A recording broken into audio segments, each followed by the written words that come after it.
There is a difference between being mature and being forced to be mature. One is natural development, the other is adaptation. Some children do not get the luxury of growing slowly.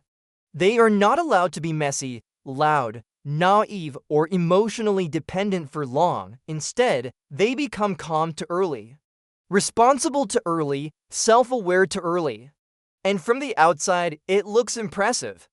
Adults call them wise beyond their years, independent, strong, easy. But what no one sees is the silent exchange that happened underneath.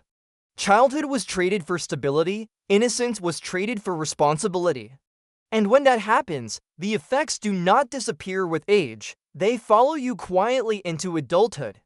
One of the first signs you were forced to grow up too fast is that you were the easy child. You did not cause trouble.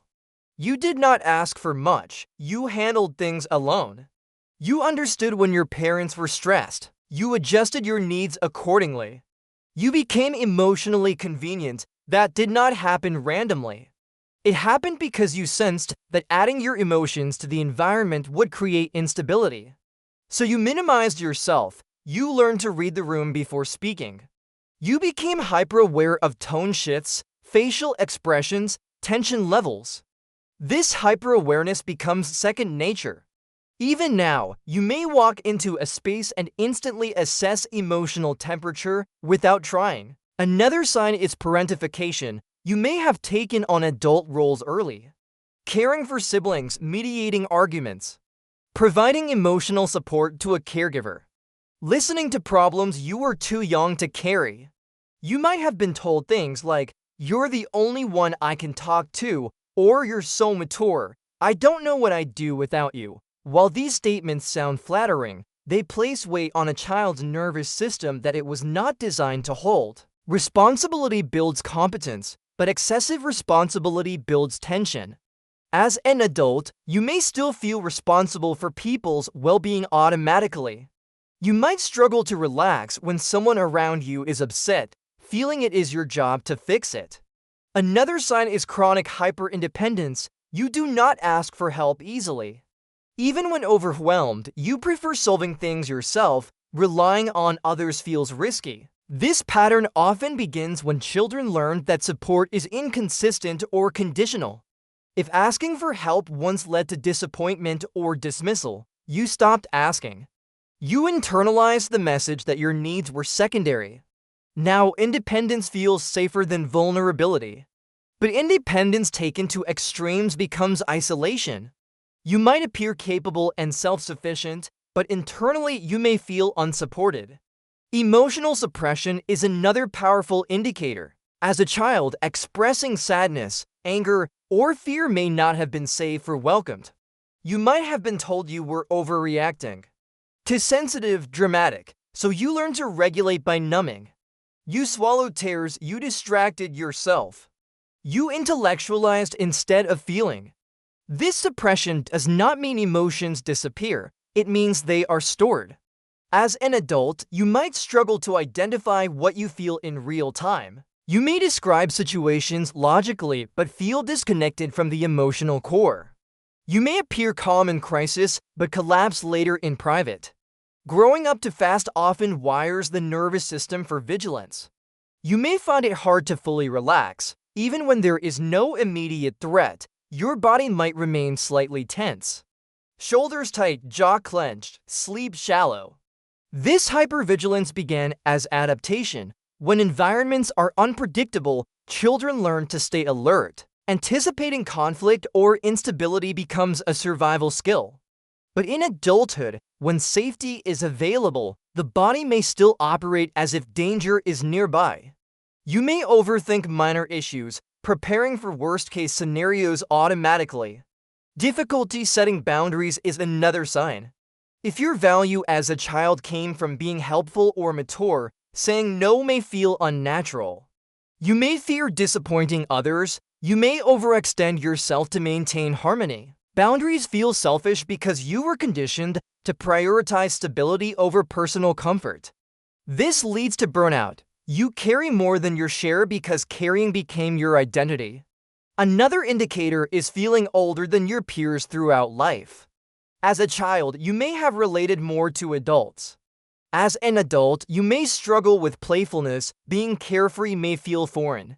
You might analyze instead of laugh spontaneously, seriousness became your baseline. This does not mean you lack joy, it means joy was not always prioritized in your early development. You may even feel uncomfortable when others are irresponsible or impulsive because you never had the luxury of that phase. There is also the sign of perfectionism. When mistakes in childhood carried heavier consequences, you learned to avoid them at all costs. You became careful, detail-oriented, reliable, but that reliability can morph into self-criticism. You hold yourself to high standards because you learned early that failure could destabilize things. Now, small errors feel disproportionate. You may struggle to celebrate achievements because your focus goes immediately to improvement. Another subtle sign is difficulty identifying your own desires. When your attention was focused outward as a child, your inner preferences may not have fully formed. As an adult, you might find it hard to answer questions like, "What do you want?" You are skilled at accommodating others but less practiced at initiating for yourself. This can create a vague sense of drifting or dissatisfaction. You function well, but you do not always feel aligned. Emotional loneliness is another consequence.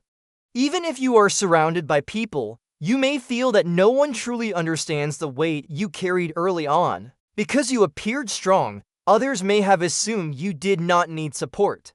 That assumption may have followed you into adulthood. People rely on you, few check in on you.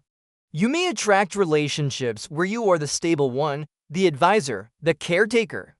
Being cared for might feel unfamiliar or even uncomfortable. You might deflect compliments or minimize your own struggles because vulnerability challenges the identity you built around competence. Another sign is an underlying grief you cannot easily name. It may surface when you see children being nurtured gently, or when you encounter moments of rest and realize how foreign they feel. You may not consciously think, "I missed out," but there can be a quiet sadness about the childhood that required performance instead of exploration. That sadness is not weakness, it is recognition. Growing up too fast often leads to a belief that love is conditional on usefulness. You might feel most secure in relationships when you are contributing, solving, helping. When you are not useful, insecurity may creep in. This belief formed because approval once followed responsibility. And doing it requires learning that your worth is inherent, not earned through constant contribution. There may also be difficulty tolerating uncertainty. If unpredictability in childhood felt dangerous, you may crave control now. You plan carefully, you anticipate outcomes. You dislike surprises. Control feels stabilizing because chaos once felt overwhelming. But excessive control limits flexibility.